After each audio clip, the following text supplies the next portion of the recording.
Today, if you ask 100 people what is one skill that you have to really improve on, 90% people will say communication skills. Agree. But Yeah. what they forget is that the biggest form of communication is appearance, the visual communication. Before you open your mouth, people see you and then they make first impressions about you.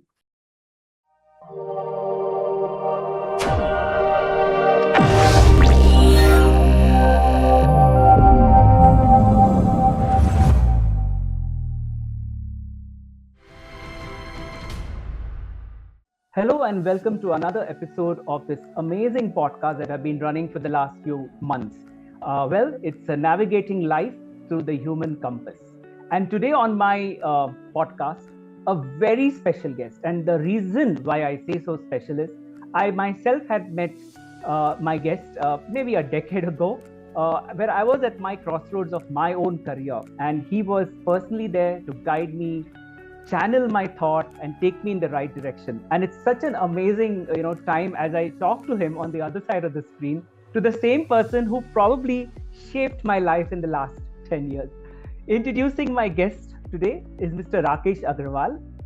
He is the co-founder and the managing director of Image Consulting Business Institute, which is Mumbai based but has its branches all over India. We'll talk about that. He personally has an experience of over 3 decades all along in his career, and ICBI has been in almost 14 years now. We're going to talk about ICBI, how he has shaped careers a lot more, along with his wife, Miss Suman Agarwal. Of course, she's not there on this podcast, but we would love to have her one day on one of our episodes. But first, let me introduce my guest, Mr. Agarwal. Mr. Rakesh Agarwal, hi, sir, and welcome to this podcast. Hi, Santosh. Hi. It's always nice to see you, talk to you. And like you said, that I can still remember when we had originally met and how, have a lot of gratitude for the way you said that, shaping your career. But it's always a two-side story, right? I mean, whether one has to also accept the advice or the suggestion, and only then it works. But good to be here. Excellent. Most welcome. Really happy to have you on this podcast. Right.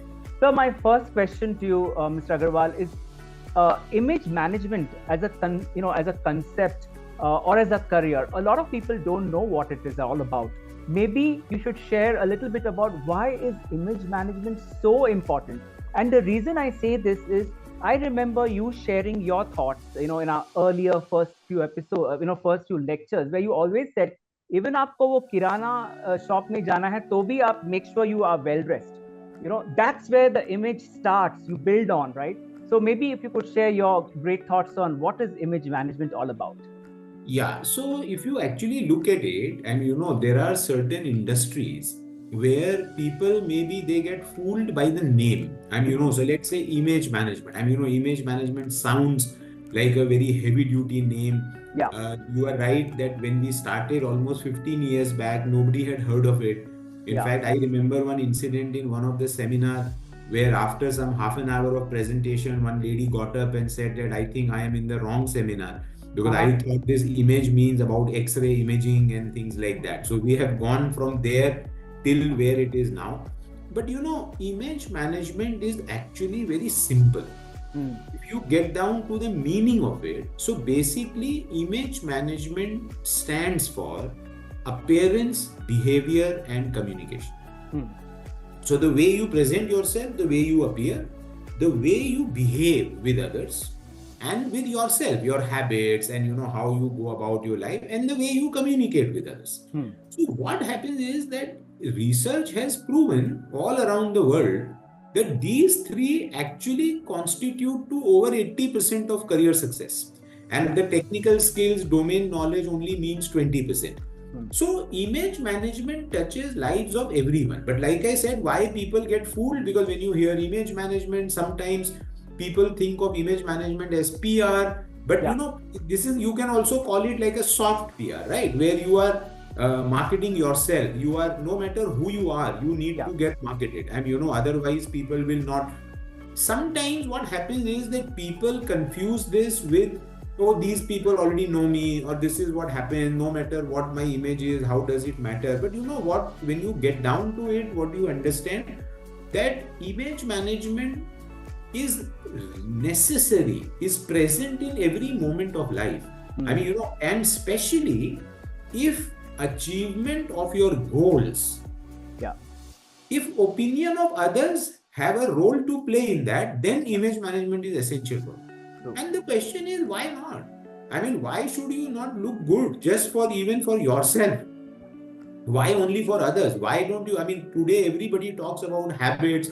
Everybody talks. There are so many books written, and that's what this is all about. In fact, some of the best, I mean, topmost bestsellers are about habits, right? So what happens? That's the behavior part. And communication, of course. I mean, right from age, thousands of years ago, everybody talks about communication skills. Today, if you ask 100 people, what is one skill that you have to really improve on, 90% people will say communication skills. What they forget is that the biggest form of communication is appearance, the visual communication. Before you open your mouth, people see you and then they make first impressions about you. Absolutely. Tell us about ICBI, the Image Consulting Business Institute. How did this idea come up? Because, over the years, it has helped, it's not just about careers, but what I see is it has helped the participants to improve on their own self-image, a lot on their own self-esteem, which is so important. And of course, the essentials of skill management, the soft skills, which probably has helped. How did this idea come up and what are the kind of services it offers? All right. So, first of all, you talked about a very interesting word called self-image. And unfortunately, most people don't realize it, they don't talk about it. But in our seminars, we do a poll where we ask people a question that which is the biggest pandemic in the world? And the answer is it's not COVID or Spanish flu or SARS, it is poor self-image. Because almost 80% people in this world suffer from poor self-image, and then all dreams that they have, they are not able to fulfill it because self-image breeds self-doubt. But what happens is that way back, so I have had a lot of business experience. I call myself a serial entrepreneur, and I always try to create a new industry. I'm not really interested in getting into something which is already there.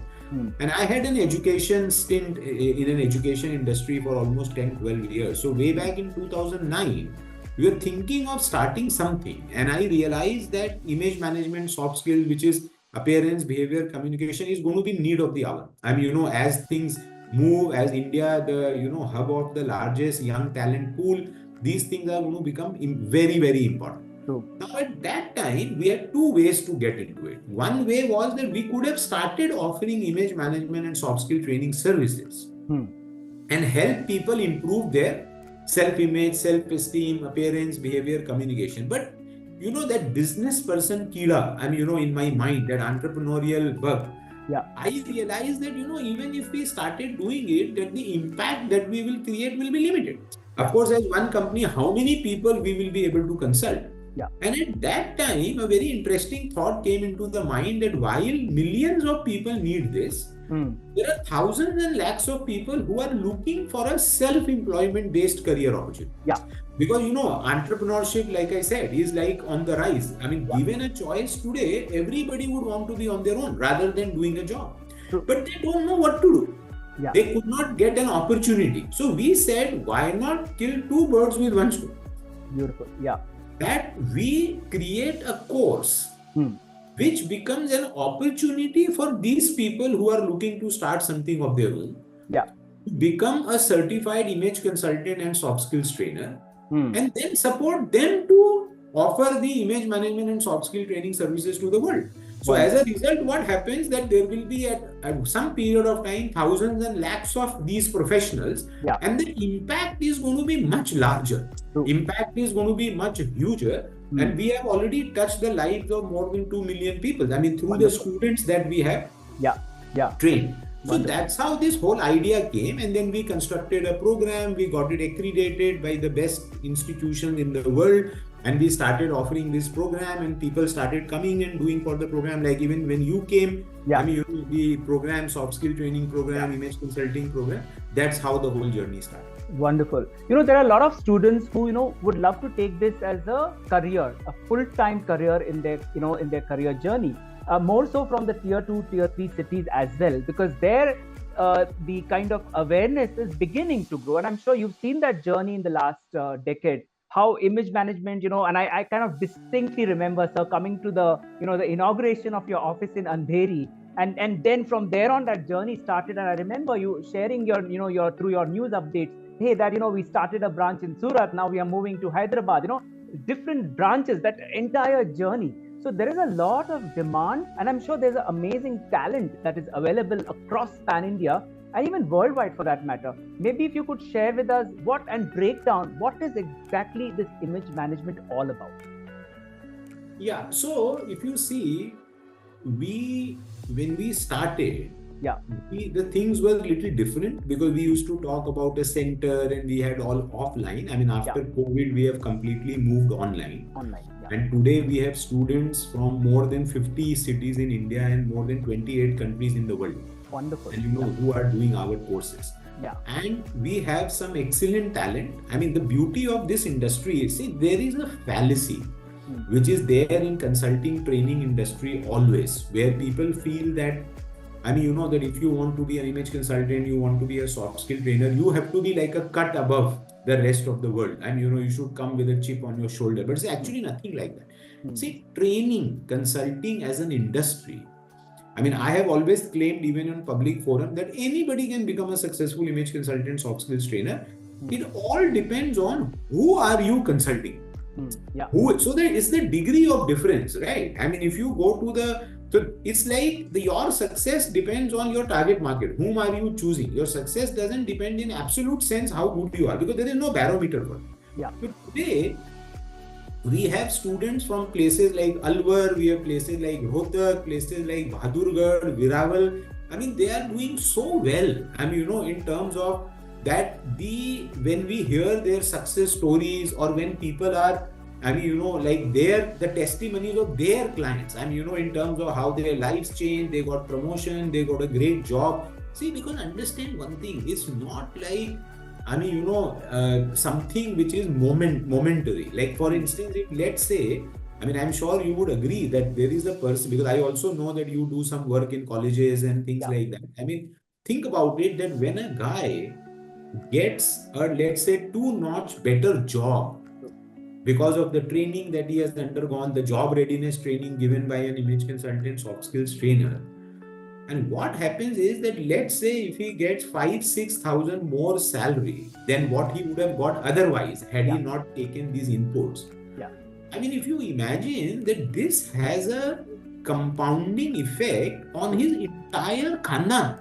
Absolutely. On his entire family. I mean, the way, I mean, if you compound that 5,000 per month, we have all heard stories of how you put 1 rupee every day in a bank and it becomes so many crores because of the compounding effect. So just imagine 5,000-10,000 rupees more salary a month. What is the compounding effect? Then the lifestyle of person changes, the way they are able to take care of parents, their siblings. So it's like a whole change, right? Agree. Yeah. And I am telling you that some of you talked about smaller places. There was a project 2-3 years back by Gujarat government.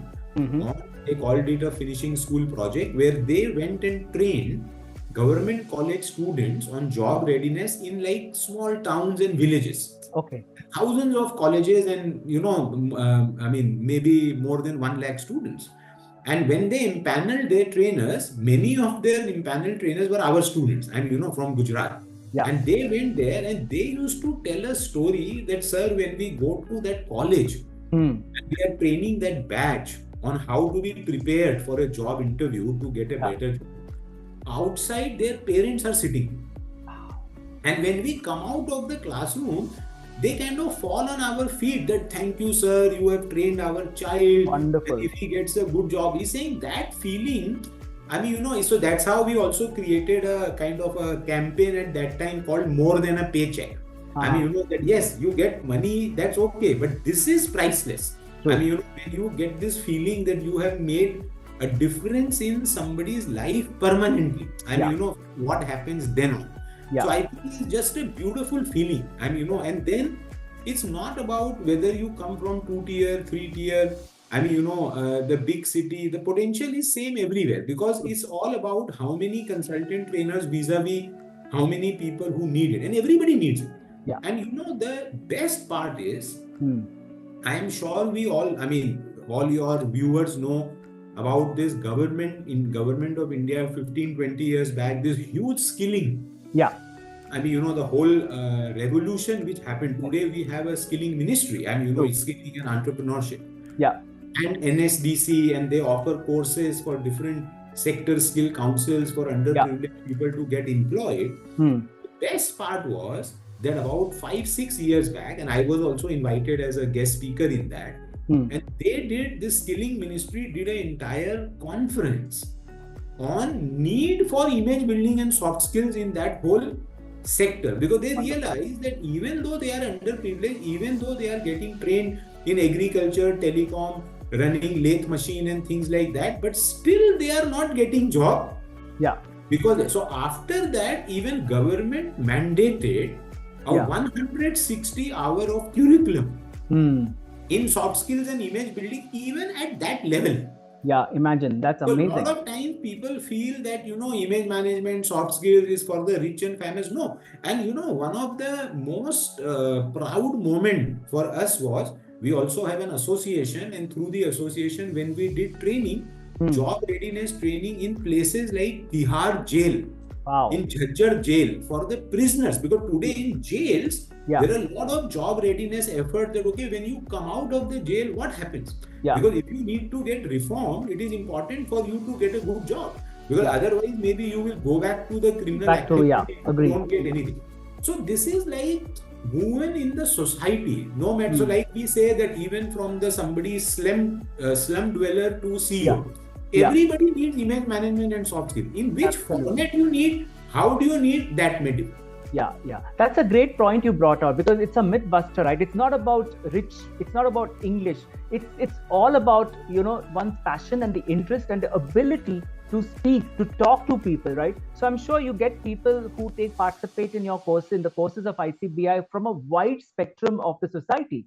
Oh, so, absolutely. Yeah, absolutely. So I also wanted to talk about image management from the corporate standpoint, because now we have come across so many examples where you have who are top management executives or middle management executives who are very good in their functional skill sets. They will have great degrees, be it chartered accountancy, MBA, or any technical skills. But when it comes to communication skills, that's where they are not too confident, they are a bit introverts. And I'm sure that's where soft skills come in, right? What's the kind of role ICBI plays in this, and what's your experience interacting with corporates? Yeah, so if you see, we do a lot of corporate training. I mean, earlier we used to do it purely on the basis of inquiry, when somebody wrote to us that they want some training to, but now we are also aggressively marketing corporate training.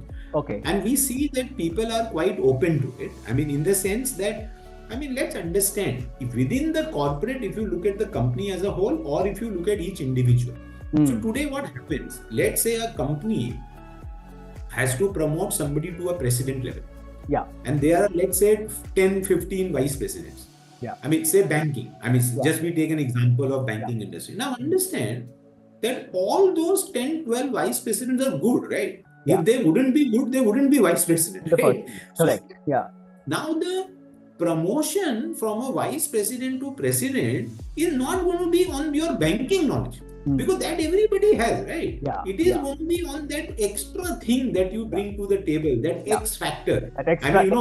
What we say, appearance, behavior and communication in corporate world, that translates to executive presence. It translates to personal branding. Do you have that presence? What is executive presence? The ability to influence people when you are in the room and when you are not in the room. So it's all about what do they talk about when you are not there, right? What happens is that this is the most important thing, because after one stage, what are you going to do? You have to have these are the things only because technical skill की एक limit है. मतलब after one particular area everybody knows as much as which is as anybody else. And today there are so many open source things available that even if you want so technical knowledge, you can hire somebody, there are many other options. But when it comes to your appearance, your behavior, your communication, and it's totally different ball game. And even in corporate, sometimes this myth used to happen till few years back. Oh no, see, because many people feel, oh, image consulting is about dressing in suits. It's not. It's about who you are. I mean, what's your goal? So it's about based on your roles, goals, and occasion. So it's complete. So if your role mandates that you should wear casual or business casual, so be it. I mean, it doesn't really matter.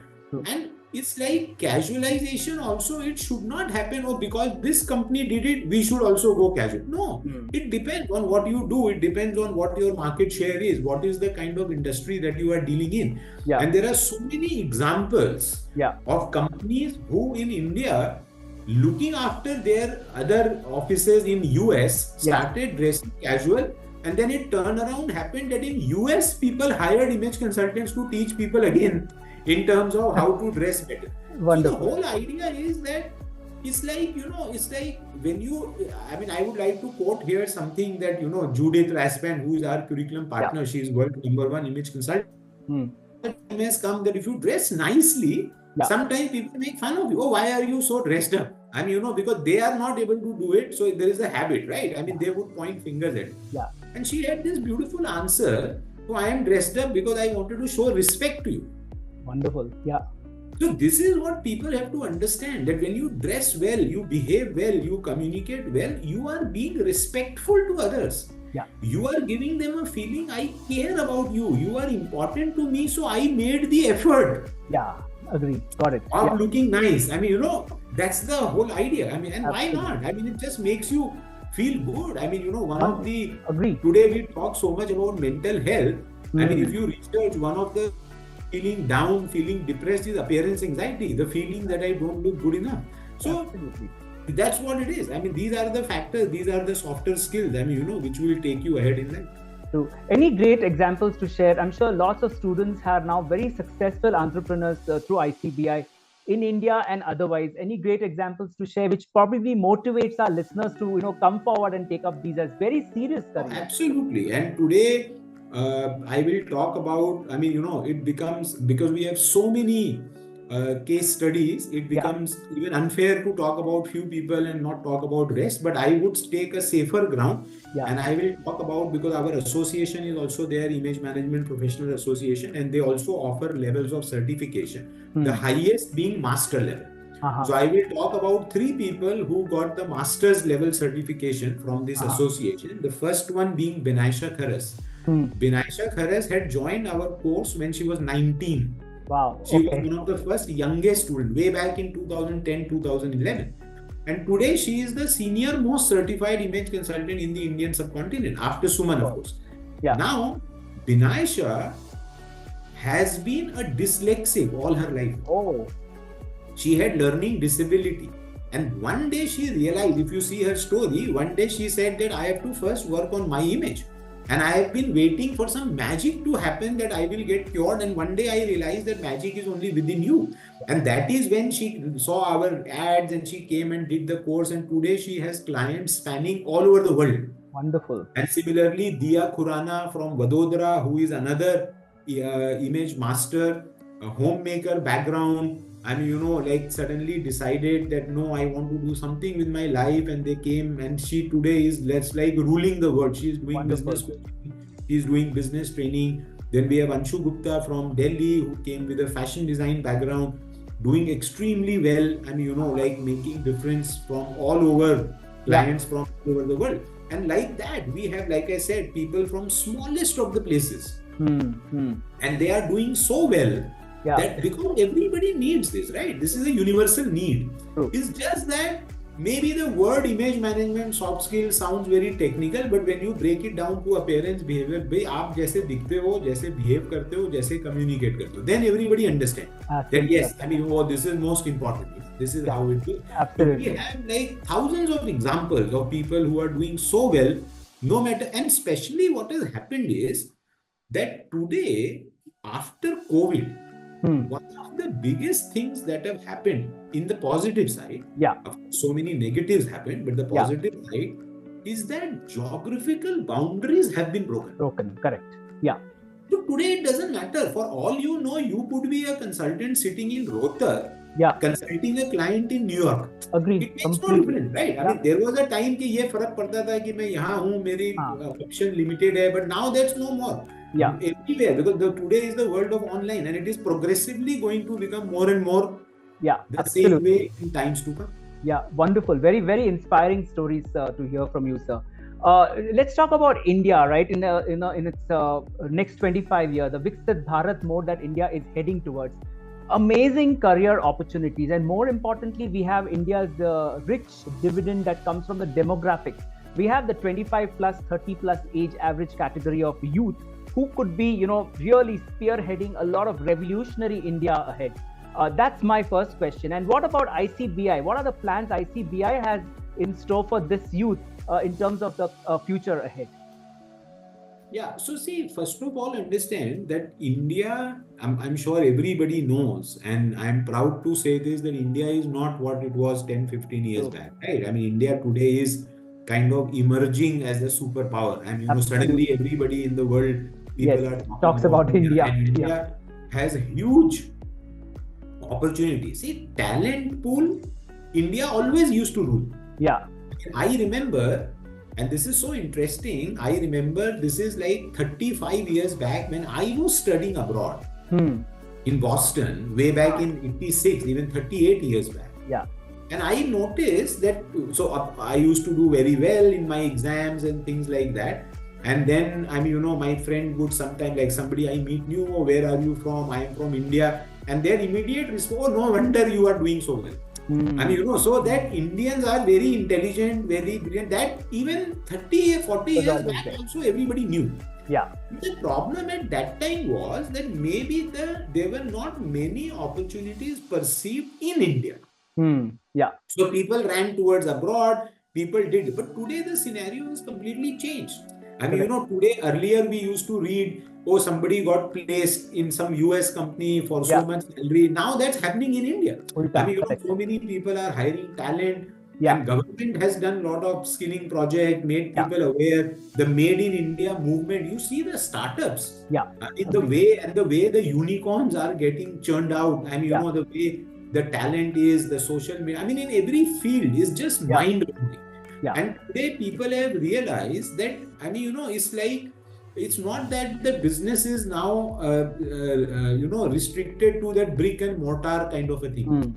I mean, I read somewhere a beautiful analogy where, it said that there was a time when you came back from abroad and you passed through custom. And there were two counters, right? Nothing to declare and something else. And then if you had anything valuable with you, you had to declare or pay duty. Otherwise, if you got caught, you also paid penalty. Correct. But in today's world, it is so simple for a person with a multi-billion-dollar idea in his mind to just walk out of the customer under the nothing to declare count, right? Because that asset is actually not something which is tangible, but it is. So India today is a great opportunity. And it's like, I would not be surprised that if people from abroad started coming to India. I think it's heading to that eventually. I get lots of queries from my own audiences who are abroad and need not be Indians, who are keen to know what's it at stake in India.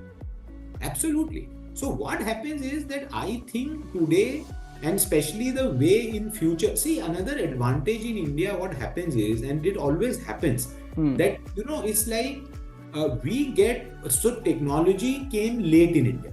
And but when it came, the best version came. So like people abroad, they have invested in the older version. When the technology changed, they suddenly cannot switch gear because otherwise all that investment will go waste. But India got the best. And then because of this exceptional talent pool, the progression that they made is like far superior. I mean, today I see so many of our students dealing with clients in their digital media space, like image management in the social media, on their website, so important. LinkedIn, Instagram. Absolutely. And majority of their clients are from abroad. And I realized that those people who are coaches and consultants and trainers from abroad, their knowledge when it comes to these things is so limited that they then eventually go and end up hiring people from India and, in terms of doing their work. So I think especially this geographical boundaries boundary. are no more no more I a mean, challenge. India is going to like take over and, and rule more and more in terms of various business options and business opportunities. So I don't think that today, I think today anybody going abroad to study, still understandable. And I'm saying why? I mean, today, see what is happening in most of the universities, most of the country, I'm sorry to say, because of whatever reason, wrong or right, political, they are, I mean, the students are not accepted, there is discrimination, then why? Yeah, I mean, why to go? there is Exactly. so much opportunity. But even if you want to go to study abroad, I mean, most people who go to study abroad, this is my personal view, they go because they don't get admission in India. I mean, in some good universities or places like that. So that I can still understand.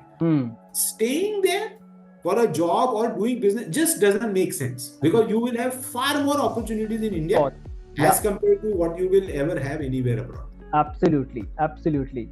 So amazing discussion with you. I think there's that positive hope that you have, over the last 10 plus years, you have channeled so much of thoughts, shaped careers.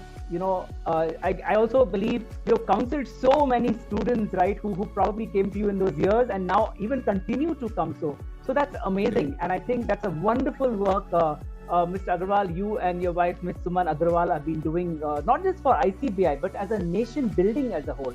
Thank you so much for being on this podcast, sir. The Human Compass. I'm absolutely sure a lot of our listeners will get to know a lot more about ICBI by visiting their website. We share the link to this website, and I'm sure great careers ahead for you guys.